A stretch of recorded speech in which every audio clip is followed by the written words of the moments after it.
English. Greeting, this is M. Rahman and I welcome you to RSC classes of English language. Today our topic is to combine two or more sentences into one simple sentence, जिसे आप कह सकते हैं कि synthesis करना या synthesise करना।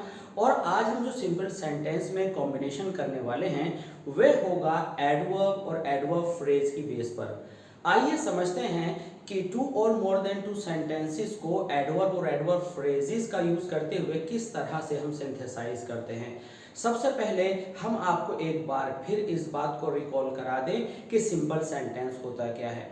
Simple sentence एक ऐसा सेंटेंस होता है जिसमें एक ही बार सब्जेक्ट और एक ही बार आपका प्रेडिकेट पार्ट आता है। अगर आप साधारण शब्दों में सिंपली इसको बोलें तो आप कहेंगे कि सिंपल सेंटेंस में एक वर्ब होती है। तो जब हमें कई सारे सेंटेंसेस दिए गए होते हैं तो डेफिनेटली हर सेंटेंस में एक एक वर्ब तो होगी ही। तो जब हम सिंपल सेंटेंस में उसको सिंथेसाइज करते हैं तो हमें उन वर्ब्स को फिनिश करना होता है और उन वर्ब्स को चेंज करना होता है कई सारे वेज के द्वारा, कभी नाउन बनाकर, कभी नाउन फ्रेज बनाकर, कभी पार्टिसिपल बनाकर, कभी एडजेक्टिव बनाकर। तो अब आज हम सीखने वाले हैं एडवर्ब और एडवर्ब फ्रेज में उन वर्ब्स को बदलकर या उन वर्ब्स के साथ जो दूसरे वर्ड्स दिए गए हैं उनकी हेल्प लेकर के।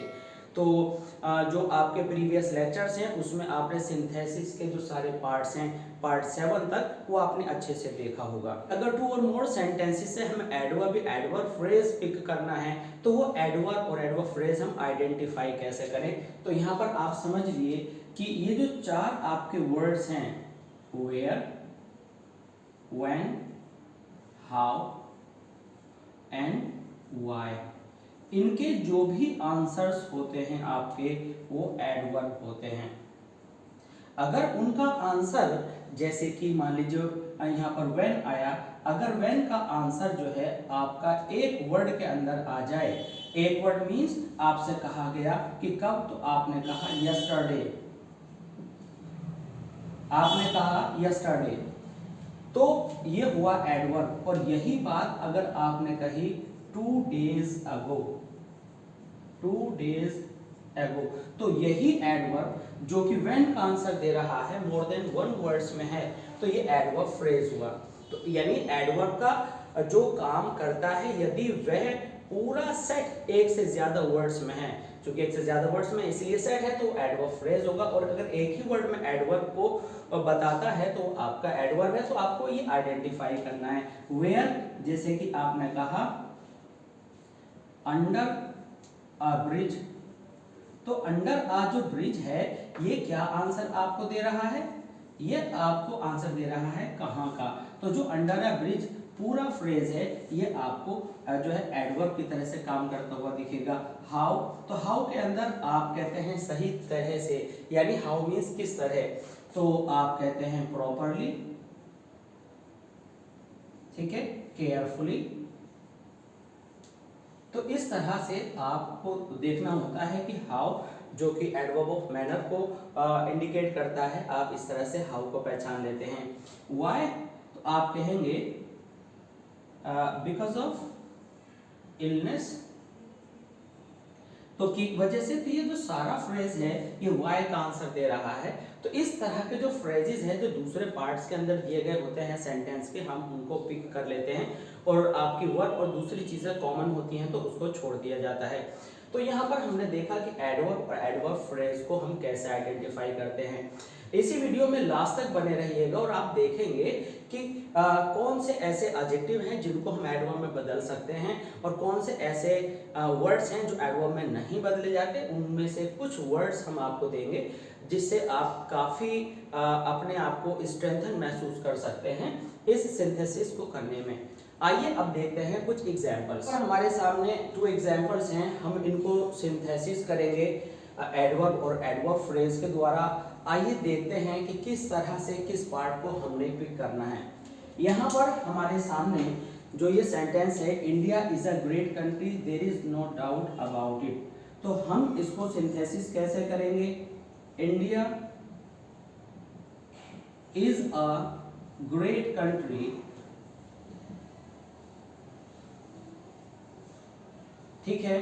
अब यहां पर दे रखा है नो डाउट अबाउट इट, तो आप इसको लिखेंगे without any doubt, without any doubt. जब आप इस तरह से सिंथेसिस करते रहते हैं और पहली बार किसी फ्रेज को एडिट करते हैं प्रॉपर सेंस देने के लिए, तो पहली बार आपको थोड़ा सा अनयूजुअल लगता है। धीमे धीमे करके जितने ज़्यादा फ्रेजेस आप एडिट करते हैं और कोलोकेशंस का यूज़ करते हैं, उतना आपको ईजी होता जाता है।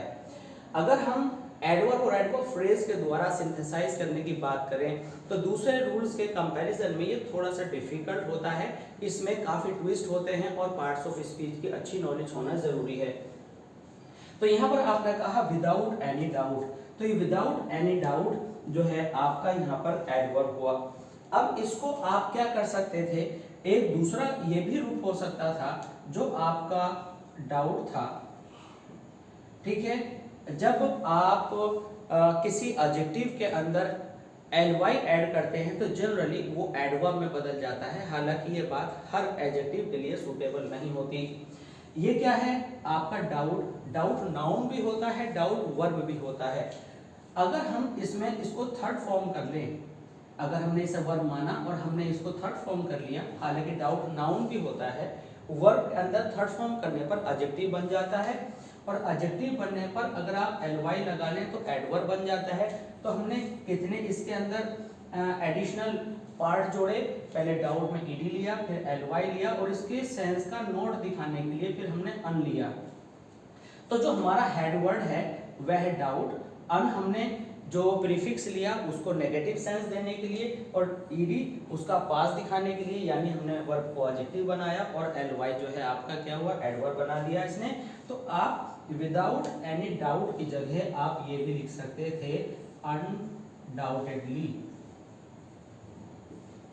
ठीक है। तो ये आप यहाँ पर सीख गए कि हमने एक पूरा पार्ट लिया और दूसरे पार्ट की हमें वर्ब फिनिश करनी है, तो वर्ब से बचा करके हमने इस तरह से इसको चेंज कर दिया।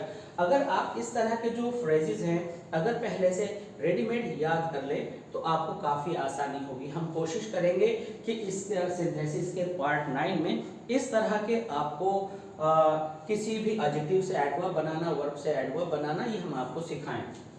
शी रोट अ लेटर, देखिए ये जो नाउन था या एडजेक्टिव भी है, हमने यहाँ पर एक एग्जांपल आपको दिखाया भी है। She wrote a letter, she wrote in a hurry. तो यहाँ पर किस चीज का आंसर आ रहा है, एक सेंटेंस आपने यहाँ पर पूरा लिख लिया, शी रोट अ लेटर, क्योंकि इसके अंदर आप देख रहे हैं कि वर्ब है और नाउन है, और हाउ, वेयर, व्हेन और वाई का आंसर क्या इसमें कहीं दिखाई दे रहा है, हाँ हमें यहाँ पर दिखाई दे रहा है इन अ हरी। तो इन अ हरी किस एडवर्ब की किस क्वेश्चन वर्ड का यहाँ पर आंसर दे रहा है, वह है हाउ। हाउ मीन्स कैसे, यानी एडवर्ब ऑफ मैनर। मैनर क्या है, जल्दबाजी में। तो आप लिखेंगे she wrote a letter in a hurry. तो ये किसका आंसर दे रहा है, ये आंसर दे रहा है हाउ का। तो आपने इन दोनों सेंटेंसेस को एडवर्ब फ्रेज के थ्रू कंबाइन करके सिंपल बना दिया। सिंपल इसलिए है क्योंकि इसके अंदर एक मेन वर्ब आई है। अब इस हरी को इसी तरह से फिर दोबारा से स्टडी करते हैं। हरी नाउन भी होता है और हरी जो है वर्ब भी होता है। तो इसको हमने हरी को किसमें चेंज किया, हरीड में। हरीड में चेंज करने का मतलब ये हुआ कि जो आपका हरीड है, ये हरीड आपकी थर्ड फॉर्म बन गई, और वर्ब की थर्ड फॉर्म एडजेक्टिव का भी काम करती है, विशेषता का भी काम करती है, और जब ये विशेषता बन गई तो इसमें ly आपने लगाया तो एडवर्ब बन गया। तो आप इस पूरे फ्रेज की जगह एक नया वर्ड लिख सकते थे, हरीडली। अब यहां पर हमने सीखा कि एडवर्ब को हमने किस तरह से यहाँ पर छांटा। अब हम सीखने वाले हैं कि एडवर्ब के प्लेसेस कितने होते हैं और एडवर्ब रखे कहाँ कहाँ जाते हैं। एडवर्ब सेंटेंस के बिगिनिंग में भी रखा जाता है, एडवर्ब सेंटेंस के मिड में भी रखा जाता है, और एडवर्ब सेंटेंस की एंडिंग में भी रखा जाता है। अब कौन से एडवर्ब कहाँ रखे जाते हैं ये हम देखने वाले हैं अभी दूसरे एग्जाम्पल्स में। आइए देखते हैं इनमें हम एडवर्ब को कैसे फाइंड आउट करेंगे। तो हम आपको बताते हैं, जब भी आपको वर्ड फॉर्चुनेट आता है तो फॉर्चुनेट से हम बना लेंगे फॉर्चुनेटली, इसी तरह से अनफॉर्चुनेट से हम बना लेंगे अनफॉर्चुनेटली, ठीक है, अनफॉर्चुनेटली।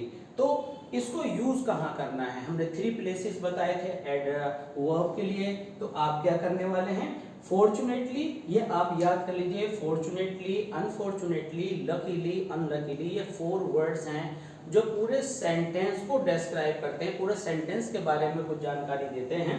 तो आप इनको ऑलवेज बिगिनिंग में रखिए। आप लिखेंगे fortunately, fortunately Ravi escaped the accident,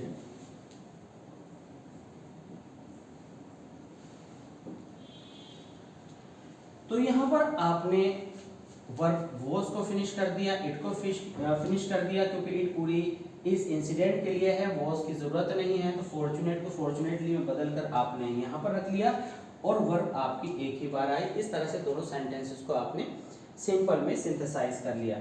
she answered me it was correct, तो इसके ऊपर करेक्ट वर्ड पर ऐसी कोई बाउंडेशन नहीं है कि आपको इसको बिगिनिंग में ही लगाना है। तो आपका सॉल्यूशन बनेगा शी आंसर्ड मी करेक्टली। आपने करेक्टली को बाद में यहां पर यूज किया है। अब एक बात जानने वाली है, कुछ वर्ब्स हमारी ट्रांजिटिव होती हैं, कुछ इंट्रांजिटिव होती हैं जिसमें ऑब्जेक्ट होता ही नहीं है। तो जिन वर्ब्स में ऑब्जेक्ट नहीं होता उनमें ly वाला जो वर्ड है, जो एडवर्ब है, हमेशा उसको बाद में लगाना चाहिए। और जिनमें ऑब्जेक्ट्स होते हैं उसमें आप चाहे नॉट की जगह लगा सकते हैं और चाहे एंडिंग में लगा सकते हैं, ये आपके ऊपर है। आइए देखते हैं नेक्स्ट एग्जांपल। तो यहाँ पर आप क्या देख रहे हैं कि आपके पास ऑब्जेक्ट है, तो यहाँ पर भी इसको नेक्स्ट एग्जांपल के रूप में हम ले सकते हैं। तो करेक्टली हमने एंडिंग में लगाया तो भी ओके है। हम इसको इस तरह से भी लिख सकते हैं, शी करेक्टली आंसर्ड मी। तो ये आपका पहले भी यूज किया जा सकता है। अगर कोई सेंटेंस है, जैसे हमने बात की थी ट्रांजिटिव और इंट्रांजिटिव वर्ब की, देखिए जो हमारी वर्ब है सिलेक्ट, सिलेक्ट में ऑब्जेक्ट नहीं होता है। तो ऑब्जेक्ट ना होने वाली वर्ब में हमने बताया कि जब भी हम एडवर्ब रखते हैं तो सेंटेंस की एंडिंग में रखते हैं। तो अब यहाँ पर हमें क्या एडवर्ब मिलने वाला है, देखिए यहाँ एडवर्ब तो नहीं लेकिन हाँ एडजेक्टिव जरूर है। साउंड, साउंड का मतलब है अच्छी, शानदार, स्वीट, नींद उसने ली। तो शी स्लेप्ट, वह सोई और उसकी जो नींद थी वह अच्छी थी, शानदार थी। तो अब आप कहेंगे उसने शानदारी से सोया, उसने अच्छे से सोया, उसने इत्मीनान, चैन, सुकून से सोया। तो हिंदी में एडजेक्टिव में से वर्ड लग जाता है, जो से का एहसास कराए उसमें जनरली ly लगाते हैं। कुछ वर्ड्स बिना ly के भी बनते हैं। तो यहाँ पर अब आप क्या करेंगे, अब आपके पास एक ही ऑप्शन है कि आप ly को बाद में यूज करेंगे एडजेक्टिव के। तो आप लिखेंगे शी स्लेप्ट साउंडली। तो ये जो आपका साउंडली वर्ड आया, एडवर्ब आया, तो इसने आपकी स्लीप को फिनिश कर दिया, क्योंकि स्लीप हमें यहाँ से मिल गई, हर शी के अंदर था, वर्ब हमें लिखने नहीं है। तो इस तरह से आपका सिंपल सेंटेंस हो गया। इसके बाद हम देख रहे हैं कि आपके पास हमारे पास जो ये सेंटेंसेस हैं ये मोर देन 2 हैं, यानी हमें यहाँ पर 4 सेंटेंसेस दिए हैं, हमने इसको एक में अरेंज करना है। और हमारे एडवर्ब्स क्या हैं, why, where, when and how. तो हमने यहाँ पर ढूंढा कि हमारा मेन सेंटेंस का पार्ट कौन सा होना चाहिए, द मिनिस्टर या स्पोक। तो ये तो हमारा एक पार्ट हो गया। अब स्पोक कितनी देर तक बोले, हाउ लॉन्ग, तो इसमें जो है आपका टाइम आ रहा है, यानी व्हेन, व्हेन के अंदर हाउ लॉन्ग आ रहा है, टाइम शोइंग है। तो एक तो ये मिल गया, यहाँ ये मिल गया आपका एडवर्ब ऑफ टाइम, ठीक है। ये भी एडवर्ब ऑफ टाइम आ गया आपका, ठीक है। और कहां पर बोले, इन अ हॉल, तो ये आपका वेयर का आंसर आ गया, ठीक है। तो अब हमें इसे कंबाइन कैसे करना है, तो अब आप एक रूल अच्छे से सुन लीजिए और इसको अपनी नोटबुक में मेंशन कर लीजिए कि जो आपका ऑर्डर होता है एडवर्ब का, तो पहले आप वाई का आंसर लिखेंगे, वाई के बाद पहले आप हाउ का आंसर लिखेंगे, हाउ के बाद वाई का लिखेंगे, फिर वेयर का लिखेंगे और लास्ट में आप टाइम का लिखेंगे। तो ये जो हमारे एडवर्ब्स हैं, ये जो क्वेश्चन वर्ड्स हैं या कहें कि इंटरोगेटिव एडवर्ब्स हैं, तो इनका सीक्वेंस ऐसा होता है जैसे कि he finish his work properly because of hunger in the room at 2 o'clock। तो इस तरह से सारे एडवर्ब्स को अगर एक ही सीक्वेंस में आ जाएं तो इस ऑर्डर में आप सारे एडवर्ब्स को ऐड करते हैं। तो हम देख रहे हैं कि हमारे पास 2 बार टाइम आया है और 1 बार प्लेस आया है। तो आइए इसको कंबाइन करते हैं। तो इसको कंबाइन करने में आप क्या करेंगे, आप लिखेंगे द मिनिस्टर स्पोक,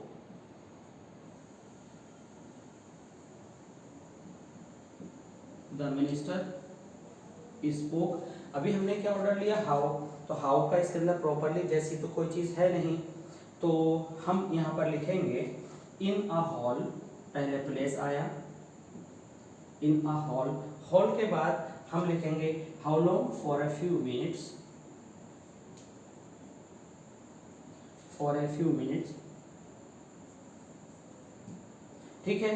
अब हमने क्या करना है, ऑन संडे। तो जब भी हम कोई डे बताते हैं तो हम उसके अंदर क्या करते हैं, ऑन लगाते हैं, और जब हम डेट बताते हैं तो भी हम ऑन लगाते हैं। लेकिन जब हम इवनिंग की बात करें, मॉर्निंग की बात करें और उनके अंदर अगर द लगा हुआ हो तो in the morning, in the evening, in the night. लेकिन अगर द नहीं लगाना तो याद रखिएगा ये पॉइंट ऑफ द डे है, at night, eight morning, at noon. Without the आप प्रीपोजिशन एट का यूज करते हैं।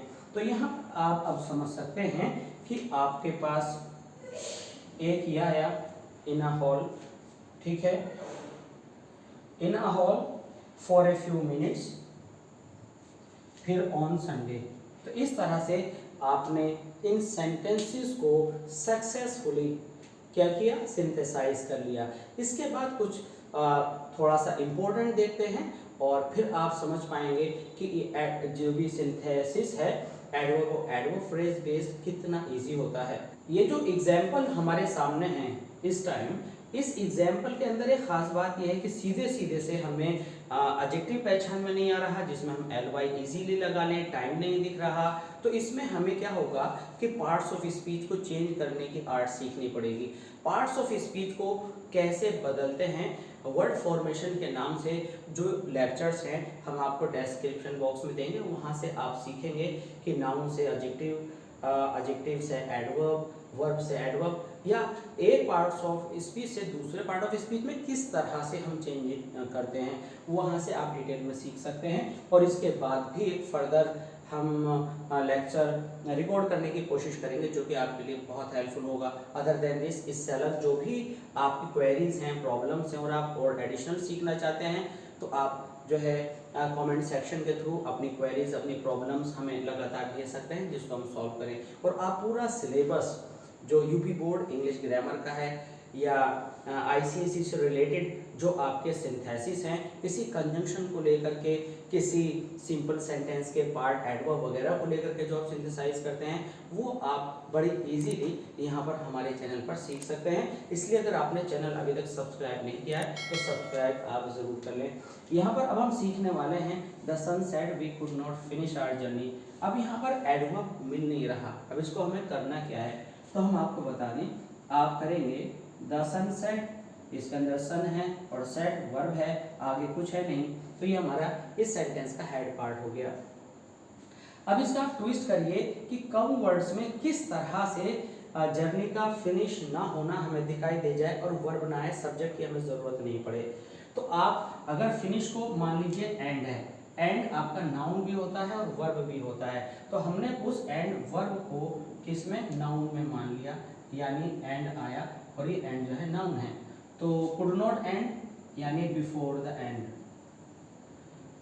हमारी जर्नी एंड नहीं हो पाई, इट मीन्स जर्नी एंड होने से पहले डे जो था, द सन जो था सेट हो गया, द सन सेट आप लिखेंगे before the end of our journey. अब यहाँ पर आप एक चीज और समझ सकते हैं, आपने सिंथेसिस सीखा था नाउन और नाउन फ्रेज वाला, तो वहाँ पर प्रीपोजिशन के साथ नाउन का यूज हमने सिखाया था। अगर आप इसको पर्टिकुलरली इतना पार्ट को देखें तो प्रीपोजिशन प्लस नाउन हो गया, लेकिन अगर आप इस पूरे पार्ट को देखें तो ये व्हेन का आंसर दे रहा है, तो ये एडवर्ब हो गया, ये पूरा फ्रेज आपका एडवर्ब है और ये आपका सटीक सॉल्यूशन भी है। तो आई थिंक कि बाय यूजिंग एडवर्ब और एडवर्ब फ्रेज आपको बहुत अच्छे से समझ में आ गया होगा। इससे रिलेटेड कुछ एग्जाम्पल जब आप सॉल्व करेंगे बोर्ड में आए हुए क्वेश्चंस या कहीं भी सब्जेक्टिव जब आप एग्जामिनेशन अपीयर करते हैं तो वहाँ जो भी प्रॉब्लम आपको आई हो या आएंगी या लगता है कि आपको आने वाली हैं, तो आप कमेंट सेक्शन में प्रैक्टिस करने के दौरान हमको अपनी वो प्रॉब्लम्स लिखकर भेजिए, हम उसका सॉल्यूशन डिटेल में आपको समझाने की कोशिश करेंगे और लगा कि उस पर कोई वीडियो बनाई जाए तो ज़रूर बनाएंगे। तो इस तरह से अपने इंग्लिश के सिलेबस को स्पेशली ग्रामर से रिलेटेड, चाहे वो एकेडमिक्स से हो चाहे वह कॉम्पिटिटिव लेवल तक ही क्यों ना हो, आप में ज़रूर लिखिएगा। इस इंग्लिश को इम्प्रूव करने के लिए बने रहिए हमारे साथ, सब्सक्राइब कीजिए और ऐसी क्लासेस ऑफ इंग्लिश लैंग्वेज को, और प्लीज़ लाइक कीजिए, शेयर कीजिए एंड कमेंट कीजिए। Thanks for being with us, thanks a lot.